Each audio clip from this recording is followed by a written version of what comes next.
Somers, and I'm the founder and chairman of the Fetal Health Foundation. And today I'm joined by Dr. Timothy Crombleholme, and we're both very excited to be informing you of some great announcements that we're doing collaborating together.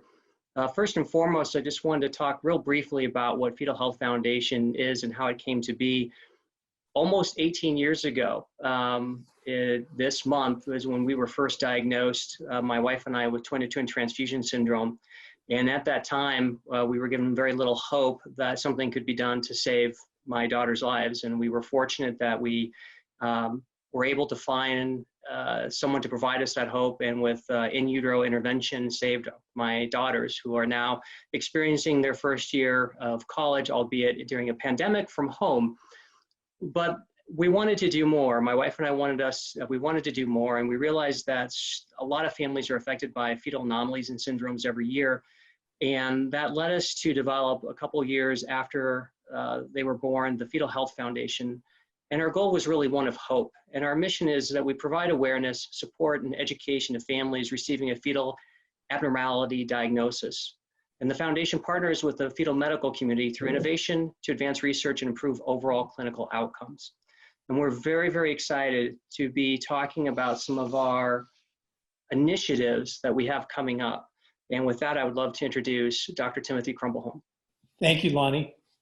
I thought I would start by giving a little background to the origin of the Fetal Think Tank. Fetal therapy has really only been 40 years in the making.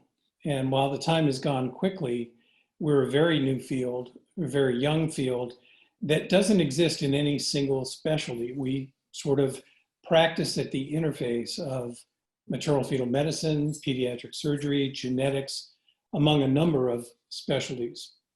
And we all have the same goal to optimize the outcomes of both the mom and the baby, but there's no single organization that really has provided a home. And therefore, it's really limited the ability of this field to be intentional about the development of the future of the field, where we're going to place our efforts, how we're going to train people for the future, and how best to have the specialty evolve in a thoughtful, rigorous way that provides the best possible outcomes for both moms and their babies.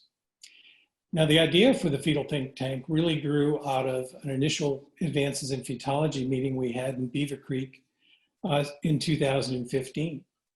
And it brought together people from diverse backgrounds. We had clinicians, academicians, nurses, people from industry, philanthropy, all gathering together to try to develop a way forward in developing the future of this field. And that kind of touched a nerve with a lot of the folks who attended that very first Fetal Think Tank. And we soon were having meetings twice a year. And we were expanding those who were interested. The next one happened about a year later in Vail. And we had folks from Canada and Europe. We expanded it to medical publishers. The editor, associate editor of The Lancet joined us. And we began to expand the horizons of what the Fetal Think Tank could perhaps take on. And we've subsequently had 8 Fetal Think Tanks, and they have focused on various aspects of developing the future of fetal therapy, with a large focus on 3 main areas, which is innovation, certification of fetal centers, and education. And at one of these Fetal Think Tanks, Lonnie Somers approached Ken Moise, myself, and Mary Beth Martin from the Fetal Think Tank, and he'd been an active participant in it, and pointed out that there really was a synergy between the goals and the mission of the Fetal Health Foundation and the work that the Fetal Think Tank was performing.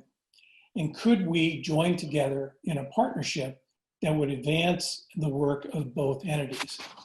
And I think that when you look at the mission statement of the Fetal Think Tank, it fits very nicely with the work that has been central to the core of the Fetal Health Foundation.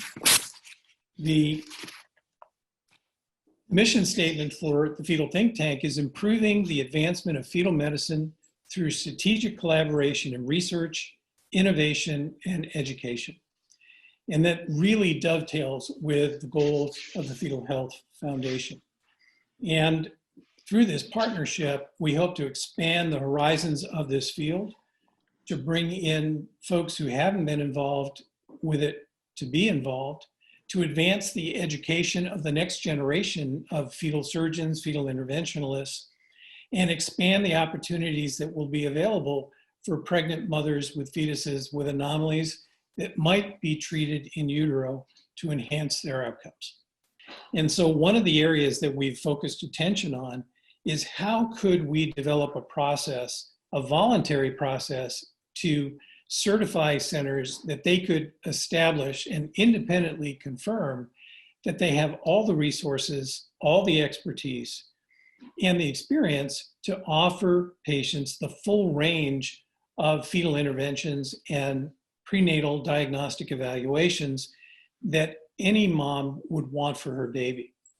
And that's really the goal of certification, not to be in the position of saying who should or shouldn't be doing something, but to give an independent external confirmation that a center that has been reviewed and certified really has met the most rigorous criteria that are available and are in a position to offer moms and their babies the best possible care.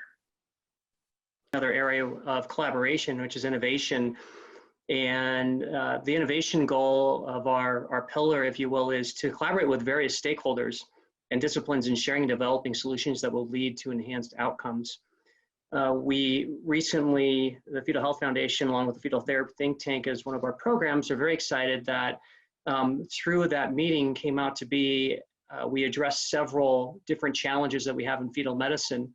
And one of the areas was premature rupture of membranes after a fetal intervention has taken place. It has a higher incidence, and is there something that we can do to solve that? So we're very excited that our innovation area is looking at how to solve that issue. And our leaders in that are Dr. Brad Feltus and Dr. Matt Cooper, and they come from different disciplines, which is exciting. And so we're, as you indicated, Tim, is bringing together different disciplines and stakeholders involved to work on these solutions. So as the Fetal Health Foundation and the Fetal Therapy Think Tank, and through this innovation, we're excited to be tackling. I think, with regard to innovation, Lonnie, I think one of the most exciting things is that this partnership between the Fetal Health Foundation and Fetal Think Tank has an opportunity to engage partners in industry in a way that's never been possible before. Worldwide, there's really only been one company that was specifically making instruments for fetal surgery, just one. And the engineer who was responsible for that has just retired from the Storz company. And it just pointed out the need to really engage industry partners in a way that makes them aware of the needs of this field, how it can be expanded and applied to many applications in both pediatric and adult medicine that could provide a market for these innovations beyond fetal therapy, but can specifically develop interventions that can aid this field. PPROM is a perfect example. Yes, it's an important complication without a clear way to treat it as when it happens in fetal intervention and fetal surgery.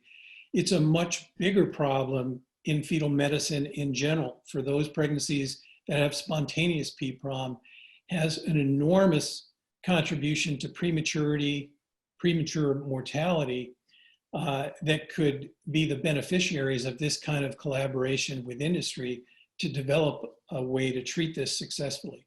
And then that leads us to another area, which is our education. Well, that's a particular challenge for a field that exists at many interfaces of multiple disciplines. How do you train the next generation of folks appropriately that may be coming from MFM or from pediatric surgery or radiology or genetics to prepare them for the future so that the range of interventions that we have currently can not only be carried forward, but expanded, refined, and improved. And it was pretty clear that this is, because it's such a young specialty, that it exists on the basis of an apprenticeship model. And it was pretty clear that we needed to be thoughtful and intentional about how we were going to train the next generation of fetal interventionalists, fetal surgeons, in order to maintain the field and help it grow and develop. And so I'm very excited about that particular aspect of it, because many of the folks who started this field 40 years ago are now retired and are retiring at a fast clip and not necessarily being replaced. And that becomes very important if we're going to carry this forward and be able to develop this field in a way that will meet its potential. And I thank you so much for taking the time to join us and make these wonderful announcements of, first of all, the integration of the Fetal Therapy Think Tank and all the wonderful work that is done to come under Fetal Health Foundation, but the exciting and public announcement that we are moving collaboratively together to create a voluntary certification program that will enhance the treatment and outcomes of fetal medicine. The innovation piece, which our first area to tackle, is the premature rupture of membranes, and the education piece, which is to develop the next leaders of tomorrow in the world of fetal medicine. But we thank everyone for the support of the Fetal Health Foundation and everything with these initiatives. We're excited to be announcing this and excited to look forward to what we do together as a partner. Thank you, Lonnie.